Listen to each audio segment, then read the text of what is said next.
Hi friends, எல்லாருக்கும் வணக்கம். இந்த வீடியோவில் நம்ம எதை பற்றி பார்க்க போகிறோம்னா, மெட்ராஸ் ஹைகோர்ட்டோட ஒரு முக்கியமான தகவல் தான் பார்க்க போகிறோம். அதாவது செலெக்ஷன் லிஸ்ட் எப்போ வரும், ரிசல்ட்டு எப்போ வரும், இதில் பார்த்திங்கன்னா நமக்கு ஃபைனல் கட் ஆஃப் எவ்வளோ இருக்குது, எவ்வளோ மார்க்குக்கு, அதாவது 200க்கு ஃபைனல் கட் ஆஃப் மார்க் நமக்கு எவ்வளோவா இருக்கும் அப்படின்றத பற்றின டீட்டெயில்ஸ் தான் இந்த வீடியோவில் நம்ம பார்க்க போகிறோம். நம்மளுடைய சேனலை நீங்கள் ஃபஸ்ட் டைம் பார்க்குறீங்க, கண்டிப்பாக சேனலை சப்ஸ்கிரைப் பண்ணிட்டு பாருங்கள். மேலும் மெட்ராஸ் ஹைகோர்ட் சம்மந்தமான அனைத்து தகவலுக்கும் நம்மளுடைய சேனலை ஃபாலோ பண்ணுங்கள்.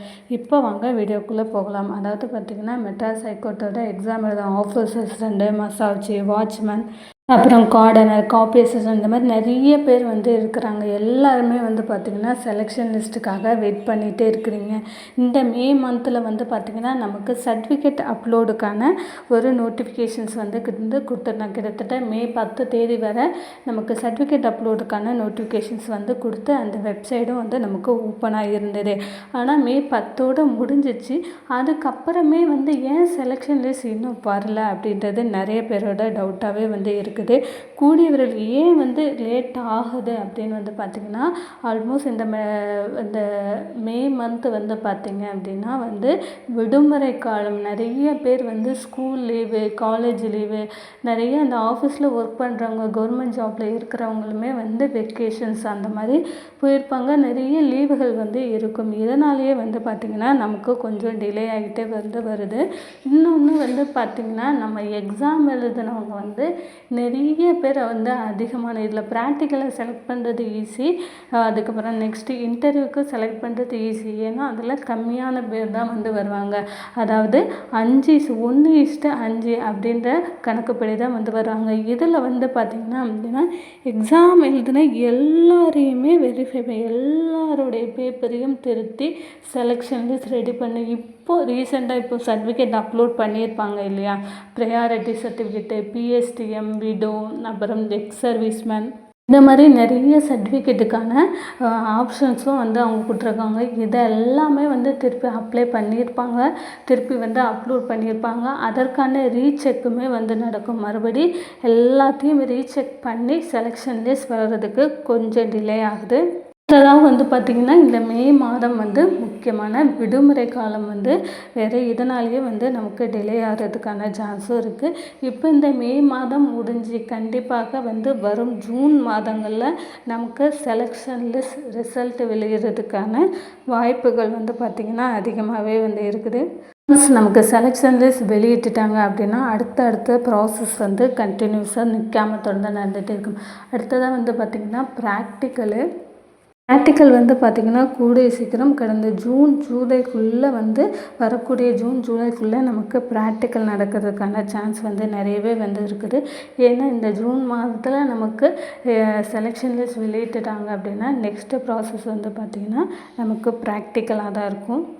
ப்ராக்டிக்கலை பொறுத்தளவில் என்ன மாதிரி விஷயங்கள்லாம் கேட்பாங்க, என்ன மாதிரி நமக்கு செய்முறை தேர்வுகள்லாம் இருக்கும் அப்படின்றத ஆல்ரெடி நம்ம சேனலில் போட்டிருக்கோம். கண்டிப்பாக செக் பண்ணி பாருங்கள். ரொம்ப ரொம்ப ரொம்ப யூஸ்ஃபுல்லாக இருக்கும். இது பார்த்திங்கன்னா கடந்த வருடங்களில், அதாவது 2021 மெட்ராஸ் ஹைகோர்ட்டில் ப்ராக்டிக்கலில் என்ன கேட்டாங்களோ அந்த மாதிரியான விஷயங்களை மட்டும்தான் நம்ம சொல்லியிருக்கோம். ஸோ அதை தவிர்த்து நம்ம பொய்யான கருத்து எதுவுமே சொல்ல கிடையாது. ஸோ கண்டிப்பாக செக் பண்ணி பாருங்கள். உங்களுக்கு ரொம்பவே யூஸ்ஃபுல்லாக இருக்கும். அடுத்ததாக பார்த்திங்கன்னா எல்லாருக்குமே ஃபைனல் கட் ஆஃப் எவ்வளோ இருக்கும், அதாவது நமக்கு ரிட்டன் எக்ஸாம் 100 மார்க்குக்கு எழுதியிருப்போம். அடுத்ததாக ப்ராக்டிக்கல் 70, அப்புறம் இன்டர்வியூ 30, மொத்தம் பார்த்திங்கன்னா 200 மார்க்குக்கு நம்ம ஃபைனலைஸ் பண்ணி நம்ம வேலைக்கு போகிற மாதிரி இருக்கும். இது பார்த்திங்கன்னா நிறைய பேருக்கு டவுட்டாக இருக்குது. நான் 90 மார்க் இருக்குது, நான் 85 மார்க் எடுத்திருக்கேன், ஸோ எனக்கு கிடச்சிருமா அப்படின்னு கேட்டிங்க அப்படின்னா கண்டிப்பாக சான்ஸ் இருக்குது. ஆனால் இந்த மார்க்கே நம்ம ஃபைனல் மார்க்கு கிடையாது. இன்னுமே 100 மார்க்குக்கு இருக்குது. ப்ராக்டிக்கலில் நம்ம யார் செலக்ட் ஆகிறாங்களோ அவங்க தான் நெக்ஸ்ட்டு இன்டர்வியூ போவாங்க. ரிட்டன் எக்ஸாம் எழுதின எல்லாருமே ப்ராக்டிக்கல் நல்லா பண்ணுவாங்களா அப்படின்னு கேட்டிங்கன்னா கண்டிப்பாக கிடையாது. ஸோ நீங்கள் வந்து ஒரு 70 மார்க் எடுத்திருக்கீங்க, 75 மார்க் நீங்கள் எடுத்திருக்கீங்க அப்படின்னா கூட கவலையே படாமல் இருங்க. நெக்ஸ்ட்டு ப்ராக்டிக்கலில் நீங்கள் நல்லா பெர்ஃபார்ம் பண்ணீங்க அப்படின்னா அடுத்து இன்டர்வியூ வந்து ஜஸ்ட் ஒரு 30 மார்க்குக்கு நீங்கள் ஒரு 20 மார்க் அந்த மாதிரி நீங்கள் எடுத்திருந்தாலே வந்து போதும். கண்டிப்பாக நெக்ஸ்ட்டு லெவல் போகிறதுக்கு சான்ஸ் இருக்குது. ஓவராலாக பார்த்தீங்கன்னா எந்தவித ஒரு ப்ரையாரிட்டியும் இல்லை, வெறும் நான் ஜென்ரல் கேட்டகரி எந்த வித கம்யூனிட்டியும் இல்லாமல் இருக்கிறேன், அந்த மாதிரி எந்த கம்யூனிட்டி கீழேயும் நான் வரமாட்டேன், நான் ஜென்ரல் கேட்டகரியில் அப்ளை பண்ணியிருக்கேன் அப்படின்னு நினைக்கிறவங்க ஓவராலாக 200க்கு ஒரு 180 அந்த மாதிரி நீங்கள் எடுத்திருந்தாங்க கண்டிப்பாக உறுதியாக 100% வேலை உங்களுக்கு கிடைக்கும்.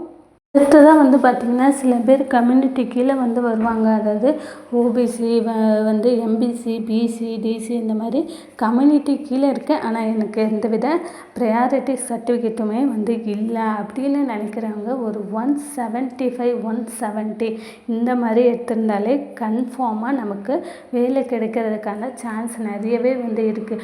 ஸோ நீங்கள் இதில் மார்க் நீங்கள் வந்து தியரியில் வந்து மார்க் கம்மியாக எடுத்திருக்கீங்க அப்படின்னா நெக்ஸ்ட்டு நம்ம ப்ராக்டிக்கலில் அதிகமான மார்க் வந்து எடுத்துட்டோம் அப்படின்னாலே ஈஸியாக நம்ம இன்டர்வியூக்குள்ளே போயிடலாம். இன்டர்வியூ இது வந்து பார்த்திங்கன்னா ஜஸ்ட்டு ஒரு 30 மார்க்குக்கு நீங்கள் வந்து ஒரு 20, அதாவது ரிட்டன் எக்ஸாமு, நீங்கள் ப்ராக்டிக்கல் இதில் என்ன விஷயம் நீங்கள் பண்ணுறீங்களோ அதை தான் வந்து பார்த்திங்கன்னா உங்களுக்கு இன்டர்வியூலேயுமே வந்து கேட்க போகிறாங்க. இன்டர்வியூவில் பெருசாக வந்து உங்களை எதுவும் கேட்க போகிறது, உங்களோட ஆட்டிடியூட் என்ன மாதிரி இருக்குது, நீங்கள் என்ன மாதிரி பிஹேவ் பண்ணுறீங்க, இந்த மாதிரி விஷயங்களை தான் வந்து கவனிப்பாங்க. ஏன்னா நீங்கள் ரிட்டன் எக்ஸாம்லேயும் பாஸ் பண்ணி ப்ராக்டிக்கல்லையும் பாஸ் பண்ணி வந்திருப்பீங்க. ஸோ உங்களை வந்து ரொம்ப நோண்டி வந்து கேட்க போகிறதில்ல, உங்களோட ஆட்டிடியூட், உங்களோட பிஹேவியர் எப்படி இருக்குது அப்படின்றத பற்றி மட்டும்தான், அதற்காக மட்டும்தான் நமக்கு மார்க் கொடுக்க போகிறாங்க. ஸோ அதை பற்றி நீங்கள் கவலைப்படாதீங்க. ப்ராக்டிக்கலில் நம்ம என்ன மாதிரி பண்ணலாம், ப்ராக்டிக்கல் எவ்வளோ நல்லா பண்ணி நம்ம அந்த 70 மார்க்குக்கு எவ்வளோ எடுக்க போகிறோம் அப்படின்றத மட்டுமே வந்து எய்ம் பண்ணுங்கள். நீங்கள் ப்ரையாரிட்டி வச்சுருக்கிறீங்க அப்படின்ற பட்சத்தில் நீங்கள் 170, 165 இந்த மாதிரி எடுத்திருந்தாலே ப்ரையாரிட்டி வச்சுருக்கேன், பிஎஸ்டிஎம்மு, அதுக்கப்புறம் விடோ, அப்புறம் எக்ஸ் சர்வீஸ் மணி, இந்த மாதிரி ஏதாவது ஒரு ப்ரையாரிட்டி நிறைய விஷயங்கள் இருக்குது ப்ரையாரிட்டிக்குள்ளே. அந்த மாதிரி ஏதாவது ஒரு விஷயங்கள் நீங்கள் வச்சுருக்கீங்க அப்படின்னாலே ஒரு 165க்கு மேலே நீங்கள் எடுத்துட்டீங்க அப்படி ஈஸியாக வந்து கிடைக்கிறதுக்கான சான்ஸ் இருக்குது. இது வந்து பார்த்திங்கன்னா ஒவ்வொரு மாவட்டங்களுக்கும் ஒவ்வொரு வேக்கன்சியை பொறுத்து நமக்கு வந்து டிஃபர் ஆகும். இதை வந்து கான்ஃபிடெண்ட்டாக இந்த மார்க் தான் எல்லா மாவட்டங்களுக்குமே இது தான் அப்படின்னு வந்து நம்மளால் சொல்ல முடியாது. ஸோ நான் எந்த மாவட்டங்களில் வேக்கன்சி அதிகமாக இருக்கோ அந்த மாவட்டங்களில் கட் ஆஃப் வந்து குறைவாக இருக்கும், எந்த மாவட்டத்தில் வேக்கன்சிஸ் கம்மியாக இருக்கோ அந்த மாவட்டத்தில் கட் ஆஃப் வந்து நமக்கு அதிகமாக இருக்கும். அந்த மாதிரி தான் வந்து டிஃப்ரென்ஸ் வரும்.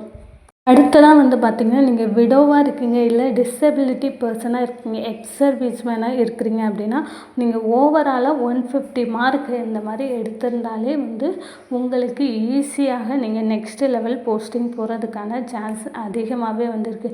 இதில் ஒரு 80, அப்புறம் இன்டர்வியூவில் ப்ராக்டிக்கலில் ஒரு 40, இந்த மாதிரி 120 மார்க், இல்லை ப்ராக்டிக்கல் ஒரு 50 மார்க் அந்த மாதிரி எடுத்திருந்தாலே போதும். அதுக்கப்புறம் இன்டர்வியூவில் ஒரு 20 மார்க் எடுத்திருந்தாலே போதும். நெக்ஸ்ட் லெவல் நீங்கள் போகிறதுக்கான சான்ஸ் அதிகமாகவே வந்து இருக்குது.